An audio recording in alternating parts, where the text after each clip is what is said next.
नमस्कार, news for India में आप सभी का स्वागत। आपके साथ मैं अर्चना कौशल। चलिए सीधे रुक करते हैं प्रेस कॉन्फ्रेंस का। भारत चुनाव आयोग की ओर से प्रेस कॉन्फ्रेंस की जा रही है।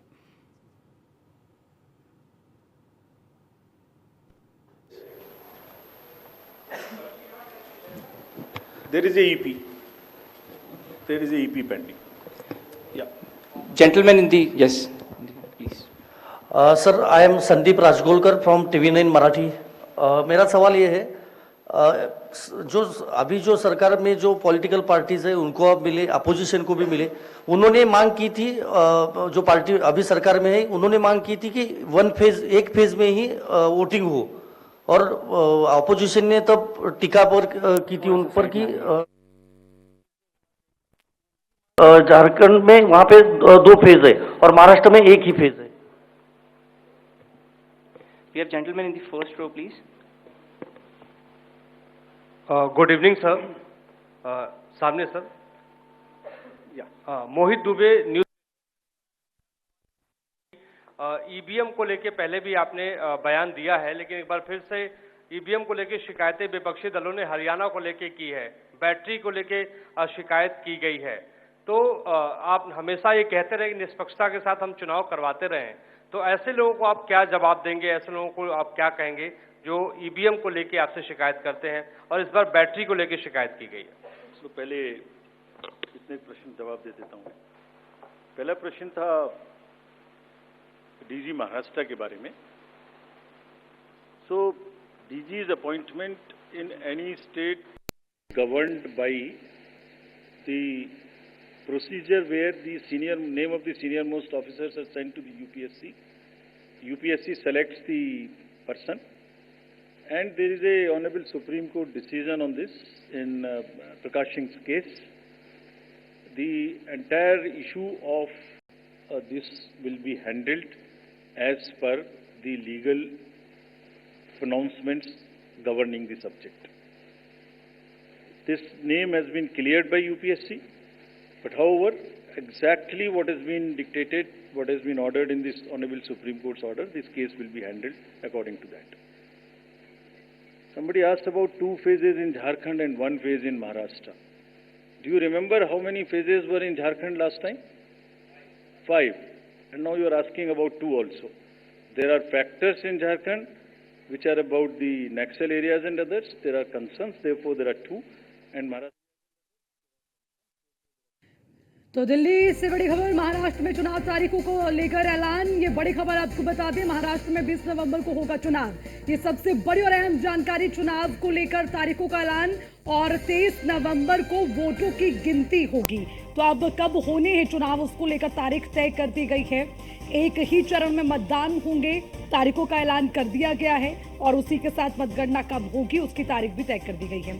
उसी के साथ यूपी की 9 सीटों पर उपचुनाव का ऐलान, ये बड़ी खबर भी आपको दे दें। उत्तर प्रदेश में उपचुनाव की तारीखों का ऐलान भी कर दिया गया है। 13 नवंबर को मतदान होगा और उपचुनाव को लेकर जो तारीखें हैं 9 सीटों पर, उसको लेकर भी तारीख तय कर दी गई है। मिल्कीपुर सीट पर चुनाव चला है फिलहाल, क्योंकि 10 सीटों पर उपचुनाव यूपी में होने थे, लेकिन अभी फिलहाल किन्हीं कारणों से मिल्कीपुर सीट पर जो उपचुनाव है वो नहीं होगा। तो 9 सीटों पर उपचुनाव होने हैं, उसको लेकर तारीखों का ऐलान कर दिया गया है। महाराष्ट्र में 20 नवंबर को होंगे चुनाव, तो वहीं पर 23 नवंबर को वोटों की गिनती होगी, ये भी आपको बता दें। तो कुल मिलाकर इस वक्त जो सबसे बड़ा इंतजार वो उपचुनाव और चुनाव की तारीखों को लेकर था। यूपी की बात करें, यूपी की 9 सीटों पर उपचुनाव का ऐलान कर दिया गया है। 13 नवंबर को मतदान होगा और ये महत्वपूर्ण तारीख जिसका इंतजार बेसब्री से था।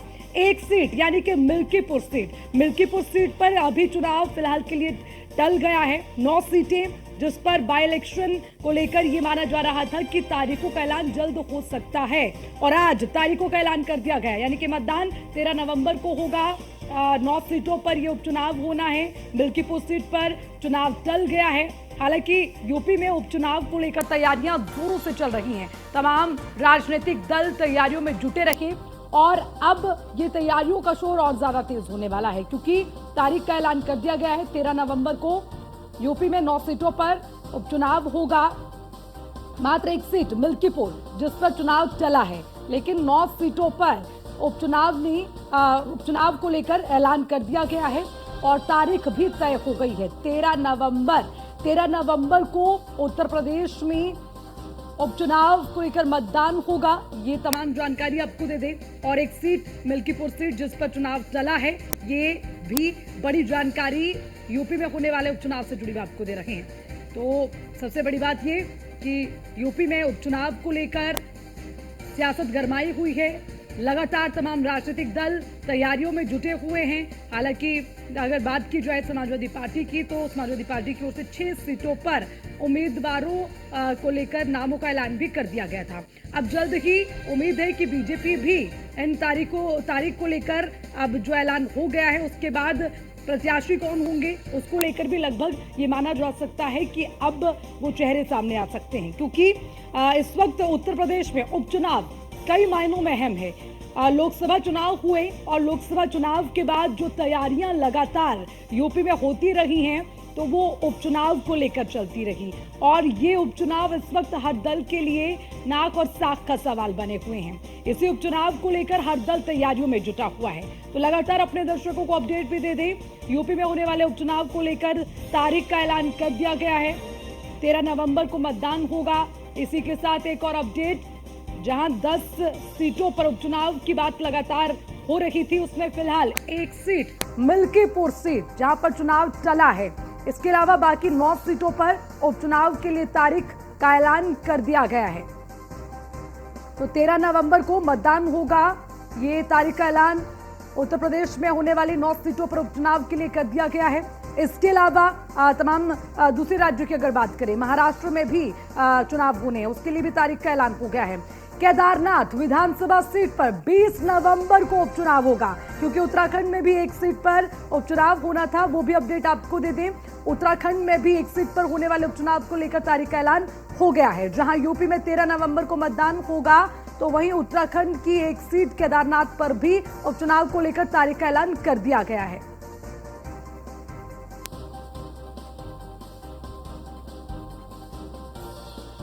तो 20 नवंबर को केदारनाथ विधानसभा सीट पर होगा उपचुनाव और यूपी की 9 सीटों पर उपचुनाव होगा 13 नवंबर को। तो ये तारीख तय हुई है और इसी के साथ महाराष्ट्र में भी उपचुनाव को लेकर तैयारियां चली हैं, तो महाराष्ट्र में भी तारीख का ऐलान कर दिया गया है और इसी के साथ उपचुनाव को लेकर भी तारीखों का ऐलान कर दिया गया है। और इसी खबर पर ज्यादा अपडेट के साथ न्यूज रूम से मेरे सहयोगी मोहसिन खान हमारे साथ जुड़ गए। सीधा उनका रुख करेंगे। मोहसिन, आपसे जानना चाहेंगे, देखिए इस वक्त जो सबसे बड़ा इंतजार था वो इसी बात को लेकर हो रहा था कि आखिर यूपी में होने वाले उपचुनाव को लेकर तारीखों का ऐलान कब होगा। अब तारीखों का ऐलान हो गया है। अब किस तरह से होने वाले उपचुनाव और 9 सीटों पर तारीख का ऐलान?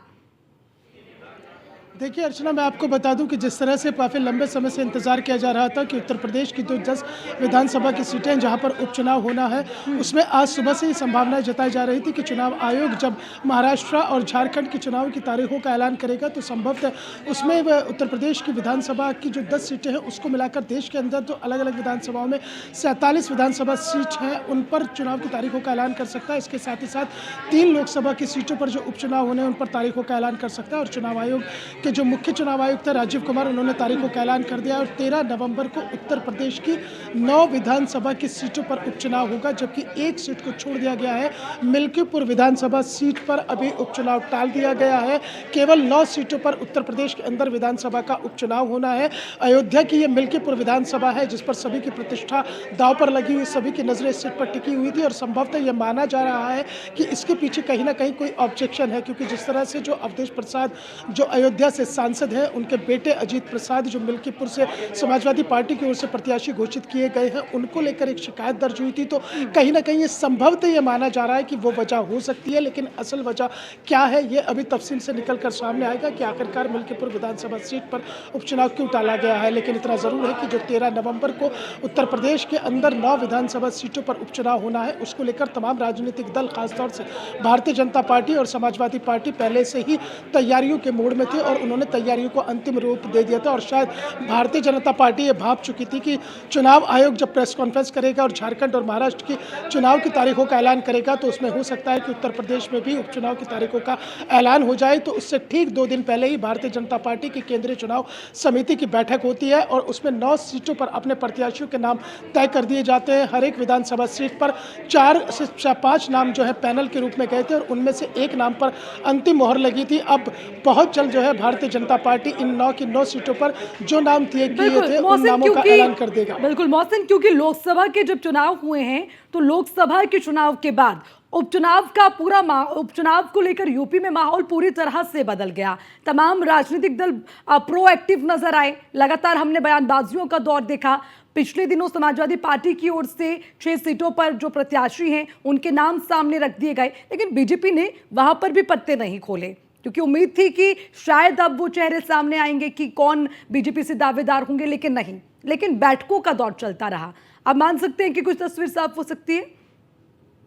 जी बिल्कुल अर्चना, देखिए इस 2027 के विधानसभा चुनाव से पहले इस उपचुनाव को सेमीफाइनल के रूप में देखा जा रहा है। तो ऐसे में उत्तर प्रदेश की 10 विधानसभा सीटों पर नहीं बल्कि 9 विधानसभा सीटों पर जो उपचुनाव होना है और उसमें प्रत्याशियों के नाम समाजवादी पार्टी ने तो 6 सीटों पर पहले ही घोषित कर दिए थे, 4 सीटों को होल्ड किया था। लेकिन भारतीय जनता पार्टी ने अपनी अभी 2 दिन पहले केंद्रीय चुनाव समिति की बैठक में 9 सीटों पर उम्मीदवारों के नाम लगभग फाइनल कर दिए हैं और हो सकता है कि भारतीय जनता पार्टी की सूची या तो आज देर रात तक या फिर कल या परसों जारी हो जाए और उस सूची में कई चौंकाने वाले नाम भी हो सकते हैं, कई नए चेहरों को मौका भी मिल सकता है क्योंकि भारतीय जनता पार्टी नहीं चाहेगी कि जिस तरह से लोकसभा चुनाव 2024 का प्रदर्शन खराब रहा था उसको देखते हुए भारतीय जनता पार्टी इस वक्त पूरी तरह से अपनी ताकत उपचुनाव में झोंक चुकी है। इसलिए जो है फूक कर कदम रखे जा रहे हैं। प्रत्याशियों का चयन भी तमाम सर्वे और तमाम जितने भी पार्टी पदाधिकारी हैं उन सबसे राय मशवरा करने के बाद ही उन नामों को तय किया गया। हर विधानसभा सीट पर 4 नामों के पैनल भेजे गए थे, उन नामों में से एक नाम पर अंतिम मोहर लगी। अर्चना, ठीक है मोहसिन, आपके पास भी वापस आऊंगी। एसके वाजपेयी हमारे संवाददाता जुड़ गए हैं, पीयूष तिवारी भी हमारे साथ जुड़ गए, लेकिन सबसे पहले एसके वाजपेयी आपसे समझना चाहेंगे। देखिए उपचुनाव को लेकर अगर हम पूरे उत्तर प्रदेश की बात करें तो लगातार तैयारियां होती रही हैं, एक के बाद एक दौर भी जारी रहा, बयानबाजी का दौर जारी रहा। अब खैर तारीखों का ऐलान हो गया है, अब कोई हलचल नजर आती है इसके बाद? बिल्कुल निश्चित तौर पर, क्योंकि अगर हम देखें तो उत्तर प्रदेश में समाजवादी पार्टी, भारतीय जनता पार्टी दोनों तरफ गठबंधन है। चाहे भारतीय जनता पार्टी के साथ अगर हम बात करें तो निषाद पार्टी है, सुहेल देव भारतीय समाज पार्टी है, उसके अलावा राष्ट्रीय लोक दल है और साथ ही साथ अपना दल ऐसा है। ये पार्टियां भारतीय जनता पार्टी के साथ समाजवादी पार्टी और कांग्रेस का गठबंधन है। हालांकि समाजवादी पार्टी ने अब तक 6 सीटों पर प्रत्याशी भी घोषित कर दिए हैं और 4 सीटें बची हैं जिसमें संभवतः कांग्रेस को समाजवादी पार्टी क्या कुछ देगी, संभवतः 1 या 2 सीट, उसको लेकर चीजें तय होनी है। तो ऐसे में भारतीय जनता पार्टी जो Uttar Pradesh BJP core committee की बैठक भी हो चुकी है, 3 नामों का पैनल केंद्रीय नेतृत्व को भेजा जा चुका था, जिसके बाद बीजेपी यूपी कोर कमेटी के साथ दिल्ली केंद्रीय नेतृत्व ने भी बैठक की थी और उसके बाद चीजें तय हो चुकी है। हालांकि बीजेपी ने आधिकारिक तौर पर प्रत्याशियों का ऐलान जरूर नहीं किया है और सीधे तौर पर बीजेपी ने पहले ही ये चीजें तय कर दी थी कि जैसे ही उत्तर प्रदेश में इन उपचुनावों को लेकर घोषणा होगी भारतीय जनता पार्टी अपने प्रत्याशियों को घोषित कर देगी। सीधे तौर पर आज से कल तक भारतीय जनता पार्टी अपने इन 9 सीटों पर प्रत्याशी घोषित कर देगी, संभवतः यही उम्मीद है, जिसमें कोशिश यही होगी कि जो अपने सहयोगी हैं, जिसमें भारतीय जनता पार्टी ने आरएलडी को 1 सीट मीरापुर देने की घोषणा लगभग कर दी है और उसकी आधिकारिक तौर पर उसका ऐलान होना बाकी है। अगर बीजेपी बची हुई जितनी भी सीटों पर प्रत्याशी घोषित करती है, मतलब साफ है कि बीजेपी उन सभी सीटों पर चुनाव लड़ेगी। हालांकि अभी तक अगर हम देखें तो आरएलडी के अलावा किसी को भी भारतीय जनता पार्टी कोई सीट नहीं देने जा रही है। अब देखना है कि क्या कुछ होता है। अगर इन सीटों के समीकरण को देखेंगे तो मिल्कीपुर सीट को छोड़कर जो उत्तर प्रदेश की 10 विधानसभा सीटें हैं उसमें उपचुनाव को लेकर आयोग ने घोषणा कर दी है 13 तारीख को। एसके वाजपेयी सीटों के समीकरणों को लेकर भी जरूर करेंगे बात, लेकिन पीयूष भी हमारे साथ लगातार जुड़े हुए हैं। पीयूष से भी एक बार मैं अपडेट लेना चाहूंगी। पीयूष, देखिए तारीखों का ऐलान कब होगा ये सवाल लगातार बना हुआ था, लेकिन आज वो भी तस्वीर साफ हो गई और 9 सीटों पर फिलहाल इस वक्त यूपी में उपचुनाव होने हैं। तो जरा ये बड़ा ऐलान और उसी के साथ सियासतदानों में कितनी हलचल?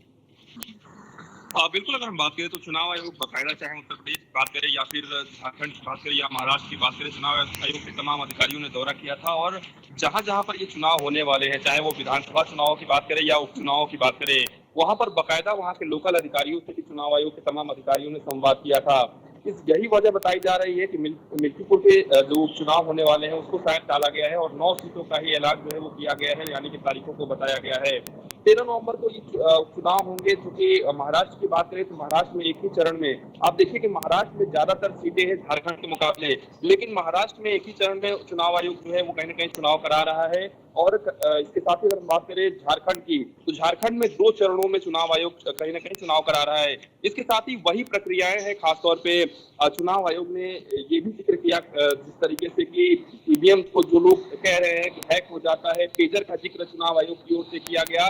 तो चुनाव आयोग की ओर से ये बताया गया कि पेजर जो होता है वो कनेक्टेड होता है, ईवीएम जो है कनेक्टेड नहीं होता है। इस बात का भी जिक्र जो है वो कहीं न कहीं चुनाव आयोग ने किया है। इसके साथ ही तारीखों की अगर बात करें तो निश्चित रूप से 23 नवंबर को अब नतीजे आएंगे, चाहे उपचुनाव की बात करें या दोनों ही विधानसभा चुनाव की बात करें, महाराष्ट्र और झारखंड की। सबसे बड़ी बात है कि चुनाव आयोग के अधिकारियों का कहना है कि किसी भी तरीके से हम ये सुनिश्चित करेंगे कि जो चुनाव है वो सुचारू रूप से हो सके और किसी भी तरीके से व्यवधान जो है इसमें ना हो। इसके साथ ही आने वाले दिनों में चुनाव आयोग की ओर से मिल्कीपुर सीट को लेकर भी तारीखों का जो ऐलान है वो संभवतः किया जा सकता है। इसके साथ ही केदारनाथ विधानसभा सीट की बात करें तो वहां पर भी 20 नवंबर को चुनाव होंगे। सबसे बड़ी बात है कि अब आचार संहिता लग चुकी है जहां जहां पर ये चुनाव होने वाले हैं। इसके साथ ही अब चुनाव प्रचार भी अब तेज हो जाएगा, यानी कि जो प्रत्याशी हैं वो अब अपना चुनाव प्रचार भी कर सकेंगे। इसके साथ ही चूंकि चुनाव आयोग की एक प्रक्रिया रही है कि जब भी चुनाव आयोग प्रेस कॉन्फ्रेंस करता है तो चुनाव आयोग बताता है कि किन राज्य में कितने जो वोटर्स हैं वो मौजूद है, कितने महिला वोटर्स हैं, कितने युवा वोटर्स हैं, कितने फर्स्ट टाइम वोटर्स हैं। और चुनाव आयोग की ओर से इस बात की भी जानकारी कहीं न कहीं दी गई है, चाहे वो महाराष्ट्र की बात करें, झारखंड की बात करें या फिर जहां जहां पर उपचुनाव होने वाले हैं। क्योंकि विस्तृत रूप से चुनाव आयोग की ओर से जो डेटा है वो अभी थोड़ी देर में जारी कर दिया जाएगा। चुनाव आयोग क्योंकि अभी भी प्रेस कॉन्फ्रेंस चुनाव आयोग की चल रही है, तो निश्चित रूप से जिस चीज का इंतजार कई दिनों से लोग कर रहे थे, खासतौर पर महाराष्ट्र और झारखंड की बात करें, उस पर से पर्दा हट गया है। झारखंड में 2 चरणों में चुनाव होंगे तो महाराष्ट्र में 1 चरण में चुनाव होगा। महाराष्ट्र में आप देखिए कि 288 के आसपास जो विधानसभा की सीटें हैं, वही झारखंड में करीब 81 सीटें हैं। महाराष्ट्र में 1 चरण में चुनाव कराए जा रहे हैं, झारखंड में 2 चरण में चुनाव कराए जा रहे हैं। तो निश्चित रूप से परिस्थिति आयोग ने ये फैसला लिया होगा और कहीं न कहीं चुनाव आयोग ने इस बात का जिक्र भी किया, क्योंकि उपचुनाव को लेकर भी तमाम जो कयास है वो लगाए जाते रहे हैं। और ऐसे में उत्तर प्रदेश के लिहाज से अगर हम बात करें तो उत्तर प्रदेश में 9 सीटों पर जो क्योंकि 10 सीटों पर उपचुनाव होने हैं, लेकिन 9 सीटों के तारीखों का जो ऐलान है वो चुनाव आयोग की ओर से। ठीक है, माफी के साथ रोकना चाहूंगी, सपा प्रवक्ता अनुराग भदौरिया हमारे साथ जुड़ गए। अनुराग जी, स्वागत है आपका न्यूज़ 1 इंडिया में। और उसी के साथ सवाल भी, उपचुनाव में तैयारियां तो खूब चल रही हैं, 6 सीटों पर तस्वीर भी समाजवादी पार्टी ने साफ कर दी थी और अब तारीखों का ऐलान हो गया है, अगला कदम क्या? देखिए, ये तय है कि इस बार उत्तर प्रदेश के उपचुनाव में भारतीय जनता पार्टी पूरी तरह से हारने जा रही है। और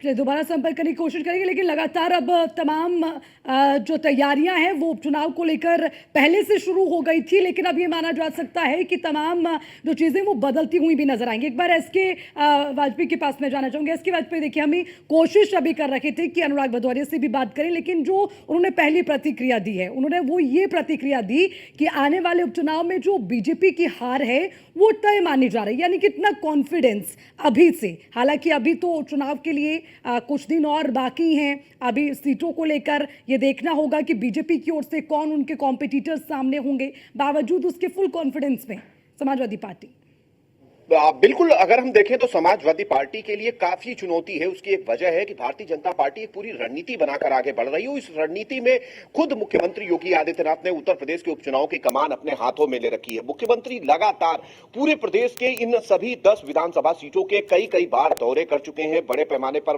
वहां पर कार्यक्रम हो चुके हैं, मुख्यमंत्री की जनसभाएं हो चुकी हैं और साथ ही साथ बड़े पैमाने पर रोजगार मेले भी इन सभी सीटों पर लगाए जा चुके हैं। निश्चित तौर पर उत्तर प्रदेश सरकार जानती है कि जिन जिन जिन चीजों को लेकर विपक्ष सवाल उठा रहा था, उन सवालों को चुनाव घोषित होने के कई महीने पहले ही मुख्यमंत्री योगी आदित्यनाथ ने पूरा करने की कोशिश की है।